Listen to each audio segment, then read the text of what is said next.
రోజు గడిచేస్తే మనం పందెం గెలిచేస్తాం. ఆల్రెడీ గెలిచేసినట్టేగా. ఇంకా మనం లైఫ్ లాంగ్ హ్యాపీగా.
నీకేం కాదు, నేనున్నాగా.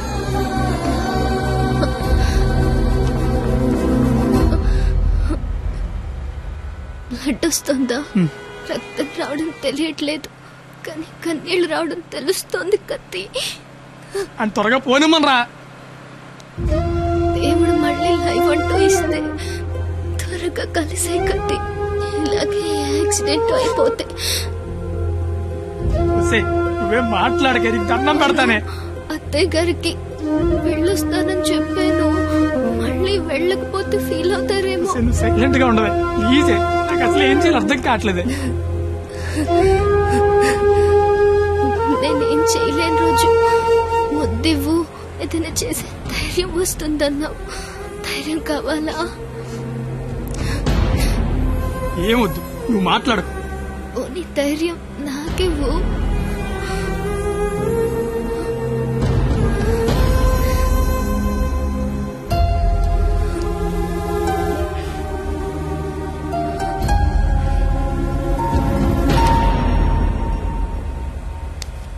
ఓయ్ 996 నిన్నే.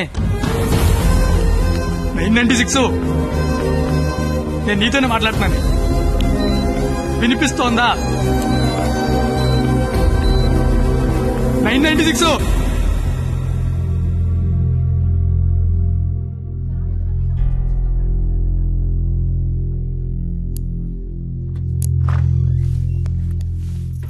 సార్, తను బానే ఉంది కదా? తనకి లెఫ్ట్ సైడ్ రిబ్స్ ఫ్రాక్చర్ అయ్యాయి. బ్రీతింగ్ తీసుకుంటున్నప్పుడు లంగ్స్ ఎక్స్పాండ్ అవడం కష్టంగా ఉంది. ఎంత టైంలో చేయించండి? Maximum 6 hours. సుమారుగా ఎంత ఖర్చు అవుతుంది? 3 lakhs దాకా ఖర్చు అవుతుంది. నాకు కొంచెం టైం కావాలి డాక్టర్. ఓకే, డబ్బు అరేంజ్ చేసుకోవాలి కదా. కానీ గంటకి తన కండిషన్ చాలా క్రిటికల్ అవుతుంది. ఈ 6 hours కూడా గ్యారంటీగా తను బతుకుతుందని చెప్పలేము.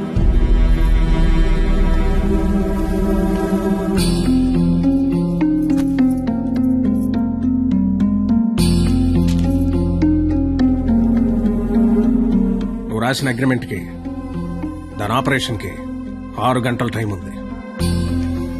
ఈలోగా నువ్వు డబ్బు తెచ్చి కట్టు. మరో క్షణం నేను ఓడిపోయిన సంతకం పెట్టేస్తా. లేదా నేను ఓడిపోయిన నువ్వు సంతకం పెట్టు, మరో క్షణం నేను డబ్బు కట్టేస్తా. ఈ రెండిట్లో దేనికైనా నాకు ఒక్క క్షణం చాలు. నీకు 6 గంటలుంది, చూస్తా అది నా కూతురుగా బతుకుద్దో లేదా నువ్వు అనుకుని ఆ ప్రేమ బతుకు. ఏంటండి ఇదంతా? కూతురు అక్కడ చావు బతుకుల మధ్య ఉంటే అది ఇప్పుడేంటి? ఏ రోజైతే ఇలాంటి క్వాలిటీ లేని అలగా యదవను ప్రేమించానని చెప్పిందో ఆ రోజే నా దృష్టిలో అది బతికుందనుకోవట్లేదు. నా కూతురుగా బతికించుకోవాలనుకుంటున్నాను.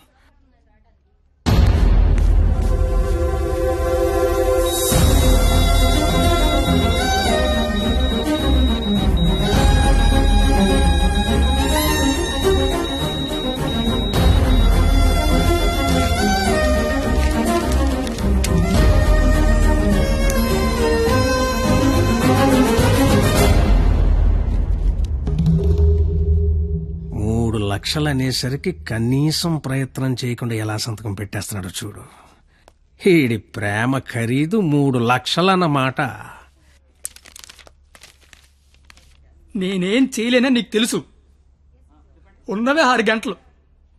ఇప్పుడు నేను డబ్బు కోసం పరిగెడితే మా నాన్న ఇల్లు అమ్మేసి మా ఫ్రెండ్ ఆటో అమ్మేసి ఇస్తారు.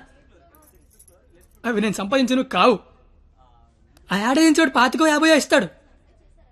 అదెందుకు సరిపోదు. అది అక్కడ ప్రాణాలతో కొట్టుకుంటుంది. ఇప్పుడు నాకు ఈ పందెం కంటే దాని ప్రాణమే ముఖ్యం. గెలిచినోడు గురించి అందరూ చెప్పుకుంటారు, ఓడిపోయినోడు అందరికీ కారణాలు చెప్పుకుంటాడు. ఇలాగా నీలాంటోడికి ప్రేమించాను అని చెప్పడం మట్టి మీద మట్టి అని రాసినంత తేలిక, కానీ అది నిలబెట్టుకోవడం నీళ్లు మీద నీళ్లు అని రాసినంత కష్టం. పో, ఇంకెప్పుడూ నా జీవితంలో కానీ నా కూతురు జీవితంలో కానీ కనబడకు. పో, ఓడిపోతే కాళ్ల మీద పడి క్షమాపణ చెప్తానన్నావు.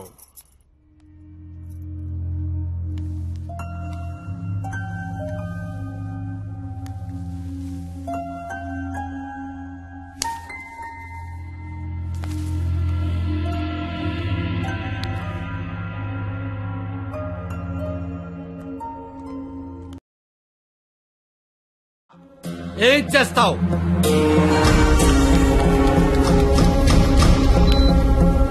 ఈ అవకాశాన్ని వదులుకోను రాజా. నీ మీద కక్ష తీర్చుకోవడం కోసం ఎంత దూరమైనా వెళ్తా. టాటా, చెయ్యు, బాయ్ బాయ్. పోనీ ఎంత డబ్బు కావాలో చెప్పండి, ఇస్తాను. డబ్బిచ్చి ప్రాణాలు కొనుక్కునే కెరమ నీకుందేమో గాని నాకు లేదు. జీవితంలో క్వాలిటీ మరీ ఎక్కువైతే ఇదిగో ఇలా ఏడవాల్సి వస్తుంది, ఇలాగే ఏడవాల్సి వస్తుంది. మిస్టర్, దేవుడికి డాక్టర్ కి కోపం తెప్పించకూడదు. దేవుడు కోపం వస్తే డాక్టర్ దగ్గర పంపిస్తాడు, డాక్టర్ కోపం వస్తే దేవుడి దగ్గర పంపిస్తాడు. మరో 5 నిమిషాల్లో నువ్వు ఏడవబోయే ఏడుపు వింటానికి అదిగో నా రూమ్ లో వెయిట్ చేస్తుంటా. Good luck for me, bad luck for you. Thank you.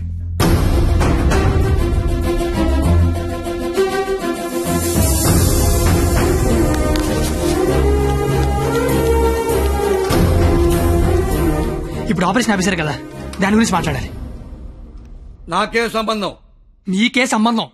2 నిమిషాలు నాతో మాట్లాడితే 3 నిమిషం పరిగెత్తుకెళ్ళి ఆపరేషన్ చేస్తారు.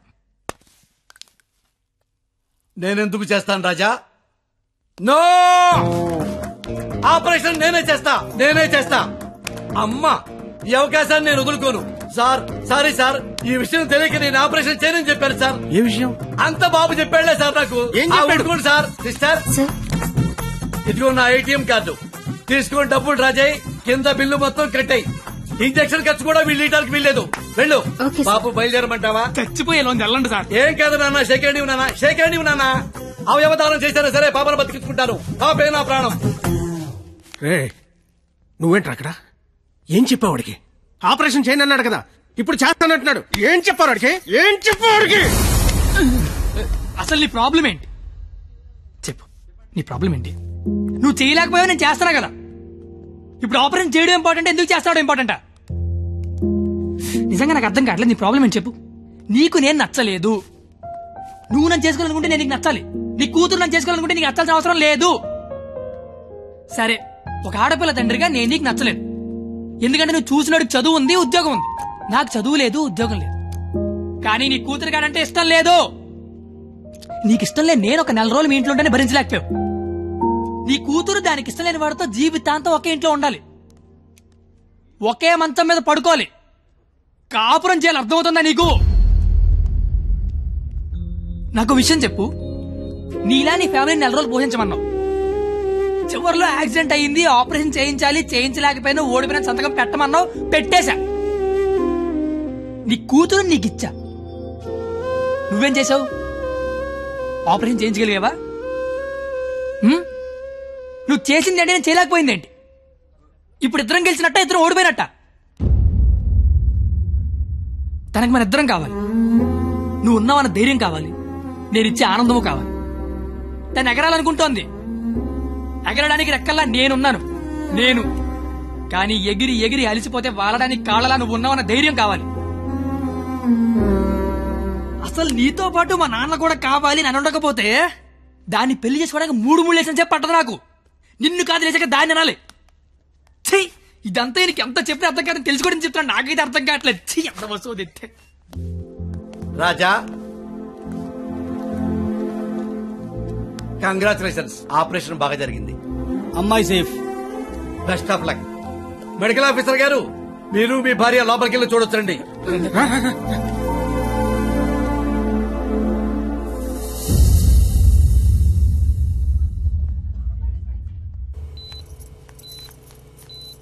అమ్మ పరిణీత, ఏసీ ఆఫ్ చేయమ్మా, చల్లగాలి వస్తుంది.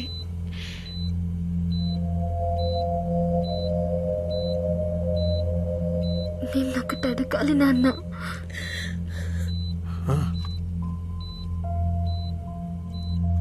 ఇన్నేళ్ల నుంచి నీకు కరెక్ట్ కూతురునని ప్రతి క్షణం ప్రూవ్ చేస్తూనే ఉన్నాను నాన్న. పరిణీత, కానీ నువ్వు నాకు కరెక్ట్ నాన్నవని ఒక్కసారి కూడా ఎందుకు ప్రూవ్ చేయలేదు నాన్న? ఆ మాట వినగానే చచ్చిపోవాలనిపించింది. చచ్చిపోయాను. నా కూతురికి ఇష్టం లేని తండ్రిగా. నా కూతురు వాణ్ణి చేసుకుంటే తండ్రిగా నేను ఓడిపోతాను. నా కూతురు గెలుస్తుంది. కూతుర్ని ఓడించి తండ్రిగా గెలవడం కంటే కూతుర్ని గెలిపించిన తండ్రిగా గెలవడమే కరెక్ట్ అనిపించింది. గెలిచాను. కానీ ఇప్పటికీ నాకు ఒక డౌట్ ఉండిపోయింది. అందేస్తారుగా?